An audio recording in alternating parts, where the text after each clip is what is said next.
తాకట్లో ఉన్న బంగారాన్ని విడిపించి ఆ రోజున మార్కెట్ ధర కట్టి మిగిలిన డబ్బును మీకు అందిస్తుంది కొమ్మూరి గోల్డ్.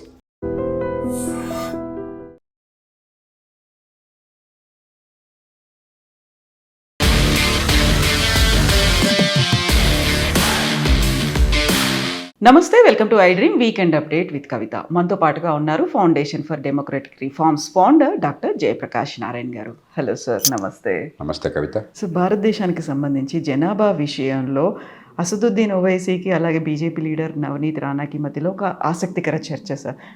6 మంది పిల్లలు ఓవైసీకి ఉన్నారు, కావాలంటే మీరు 4 కనండి, 8 మందిని కనండి, ఎవరు ఆపేస్తున్నారు అనేది. ముస్లిం జనాభా విపరీతంగా పెరిగిపోతుంది కాబట్టి హిందువులు కూడా ఉన్నారా పిల్లలు? 6 ఆయనే చెప్పాడు సార్. 5 కూతుళ్ళు, ఒక అబ్బాయి ఉన్నాడంట. సో నాకు 6 ఉన్నారు, మీరు కనండి అనే మాట. సో హిందువుల జనాభా తగ్గిపోతుంది, ముస్లింలు పెరిగిపోతున్నారు కాబట్టి ఇది వాస్తవమైన వాదన కాదు. గణాంకాలు ఏం చెప్తున్నాయంటే గత 30-40 ఏళ్ళుగా మీరు చూస్తే ప్రతి వర్గంలో మతం చూస్తే హిందువులు, ముసల్మాన్లు, క్రైస్తవులు, పారసీకులు, బౌద్ధులు, జైనులు కావచ్చు, సిక్కులు కావచ్చు, ప్రాంతాలు కావచ్చు, ఉత్తరాది దక్షిణాది, ఈ రాష్ట్రం ఆ రాష్ట్రం కావచ్చు, కులాలు కావచ్చు, సోకాళ్ళు అగ్ర కులాలు, మధ్య వ్యవసాయ కులాలు, లేకపోతే బలహీన వర్గాలు, దళితులు కావచ్చు, ప్రతి వర్గంలో జననాల రేటు తగ్గుతున్నారు. ఫెర్టిలిటీ రేట్ అంటాం, అంటే ఒక మహిళ తన సంతానోత్పత్తి కాలంలో సగటున ఎంతమంది పిల్లల్ని కంటుందని చెప్పి ఫెర్టిలిటీ, టోటల్ ఫెర్టిలిటీ రేట్ అంటాం. అది తగ్గుతుంది క్రమక్రమంగా. దేశం మొత్తంలో అది 2 కంటే తక్కువగా పడిపోయింది. 2.1 కనుక ఉంటే ఒక మహిళ తన జీవితకాలంలో 2 పిల్లలు, 2.1 పిల్లలు, 2 సరిపోతారు మామూలుగా, అంటే కొంతమంది చనిపోతారు కాబట్టి 2.1 ఉంటే సమాజంలో అసలు జనాభా స్థిరంగా ఉంటుంది. అంతకంటే తగ్గితే వెంటనే కాకపోయినా కాలక్రమేణా జనాభా తగ్గుతుంది. అంతకంటే ఎక్కువ ఉంటే జనాభా పెరుగుతూ ఉంటుంది. మనం దేశం మొత్తంగా చూస్తే 2 కంటే తగ్గాం. కొన్ని రాష్ట్రాల్లో, బీహార్లో ఇంకా ఇప్పటికీ 2.9 ఎంత ఉంది, కానీ తగ్గుతుంది. ఉత్తరప్రదేశ్ 2.4, 2.5 తగ్గుతుంది. ఇంకో 5-10 ఏళ్ళలో ఉత్తరప్రదేశ్ అయిపోతుంది, బస్ ఇప్పటికి అయిపోయి ఉండొచ్చు. బీహార్ ఇంకో 7-8 ఏళ్ళు పట్టచ్చు. అలాగే కొన్ని వర్గాలు, దళితుల్లో కొంచెం ఎక్కువ ఉంది ఇంకా, ఎందుకంటే విద్య, ఆరోగ్యం సరిగ్గా అందకపోవడం, ముఖ్యంగా మహిళల విద్య. ముస్లింలో కొంచెం ఎక్కువ ఉంది, కానీ ఆ వర్గాల్లో కూడా తగ్గుతోంది గతం కంటే. అన్ని కుటుంబాలు ఒకే స్థాయిలో లేరు. ఒకే కులంలోనూ ఒకే మతంలో కూడా కొన్ని కుటుంబాలలో విద్య కొంచెం ముందు చూపు, కొన్ని కుటుంబాల్లో కొంచెం సమయం పడుతుంది. కాబట్టి ఆ తేడాలు ఉంటాయి. కానీ మొత్తం మీద సమాజం అంతా కూడా అన్ని వర్గాలు ఒకే మార్గానికి వెళ్తున్నాయి. ఒకప్పుడు జనాభా సమస్య దేశాన్ని కబళించేస్తుందని మేమంతా భయపడేవాళ్ళం. 1970ల దశకంలో ఒక వైద్య విద్యార్థిగా నాకు నిద్ర పెట్టేది కాదు. పీడకలు వచ్చాయి, ఈ దేశం ఏమైపోతుంది జనాభా అని చెప్పాను. ఈవేళ కొన్ని పొరపాట్ల మధ్యలో చేసినా కూడా దేశంలో మనం చేసిన కొన్ని ఏర్పాట్ల వల్ల ఈ తగ్గుముఖం పడుతుంది. కానీ సమాజం అన్ని వర్గాలు ఒకే స్థాయిలో లేవు, కొంచెం వెనక ముందు ఉంటుంది.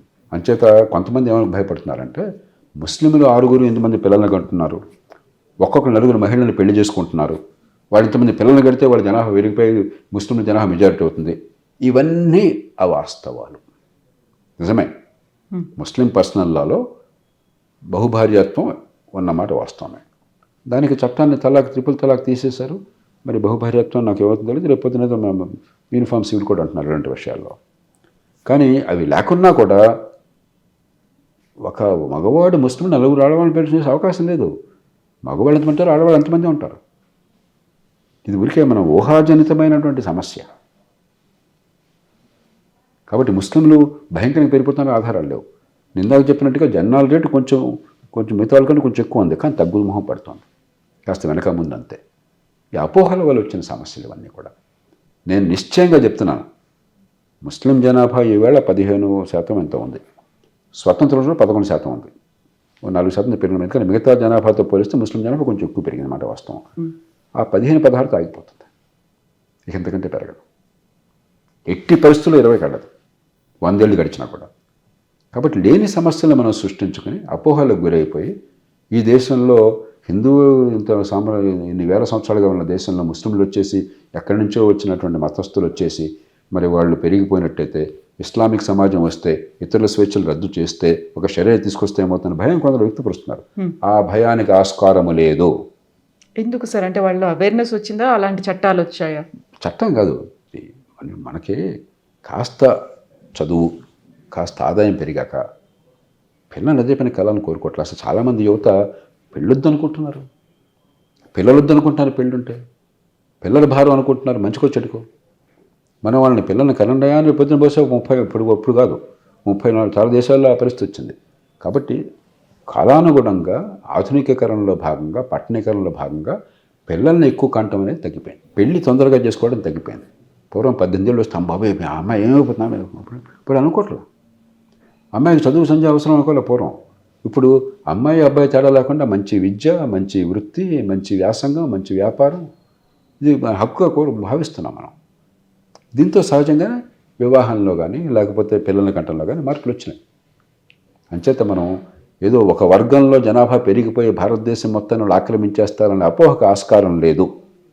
అనవసరం అపోహలకు గురై ద్వేషాన్ని పెంచబోకండి. అన్ని వర్గాలలో ముస్లింలతో సహా, క్రైస్తవులతో సహా, హిందువులతో సహా అన్ని వర్గాల్లో జనాభా పెరుగుదల తగ్గుతోంది, పిల్లల ఉత్పత్తి తగ్గుతోంది, జనాభా స్థిరీకరణకు వచ్చేస్తుంది చాలా దగ్గరలో ఉన్నాం.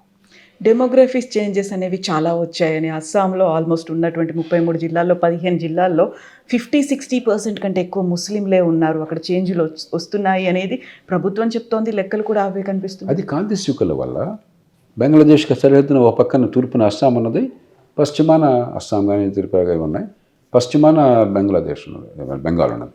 ఆ కారణంగా అక్కడ ప్రభావం ఉంటుంది. అది దేశం మొత్తానికి సమస్య కాదు. అక్కడేదో సిటిజన్షిప్ రిజిస్టర్లు అన్నది మరొకటి ఉన్నారు, వాళ్ళ కంట్రోల్లో పడతారు. దాని గురించి మనం ఎక్కువగా ఆలోచించక్కర్లా. సో మోదీ కూడా ఇదే మాట అన్నట్టున్నారు, వెస్ట్ బెంగాల్ ఓన్లీ ఎన్నికల కోసమా లేకుంటే వాళ్ళు ఇన్ఫిల్ట్రేటర్స్ వస్తున్నారు కాబట్టి ఆ ఇన్సిడెంట్ అలా ఉందనుకో. ఇప్పుడు మనకి రాజకీయంగా వాళ్ళ మనసులో ఏ కారణం ఉండొచ్చు, మనం చూడవలసింది చేస్తోంది చట్టబద్ధమా కాదా, చేస్తోంది హేతుబద్ధమా కాదా, ఈ పని వల్ల దేశ ప్రజలు నెరవేరుతాయా లేదా. ఈ మూటికి అవునని సమాధానం వస్తే మనకు ఆందోళన అక్కర్లేదు, కాదని సమాధానం వస్తే మనం గట్టిగా పట్టించుకోవాలి. Yes, sir. Thank you so much, sir. Thank you, sir.